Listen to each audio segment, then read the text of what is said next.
il commence beaucoup plus tôt, dans l'imaginaire des enfants. Juge qu'elles prennent un risque en embauchant une personne noire. Comment vous expliquez ça? Par le fait qu'elles ont internalisé des stéréotypes qu'elles imputent aux personnes noires. Donc les stéréotypes classiques, la personne ne serait pas fiable, la personne ne correspondrait pas ou serait inapte à comprendre la culture d'entreprise. Dans beaucoup de familles noires, parfois sans mauvaises intentions, on entend encore des phrases comme « le blanc est fort ». Il arrive souvent que les personnes noires altèrent leur apparence physique, la couleur de leur peau, leurs cheveux pour correspondre au modèle blanc. Alors nous sommes allés à la rencontre de deux femmes qui ont dit stop à cette norme majoritaire pour s'accepter telles qu'elles sont. Regardez. Pendant toute une période de mon enfance jusqu'à l'adolescence, j'avais envie d'avoir la peau claire, d'avoir les yeux clairs, d'avoir les cheveux lisses, longs. C'était synonyme de beauté en fait, le cheveu lisse.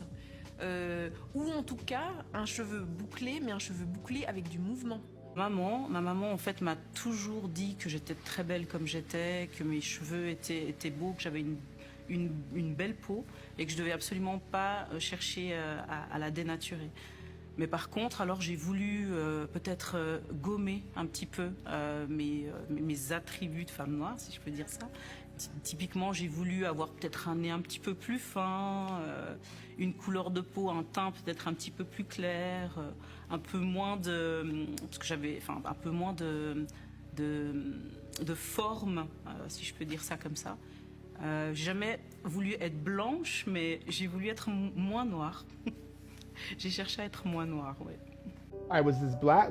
J'étais ce garçon noir qui ne voulait pas être noir. Ce n'est pas une insulte. Il y en a même qui disent le noir est maudit, etc. C'est une transmission inconsciente, mais quand on dit ça, on installe une hiérarchie mentale.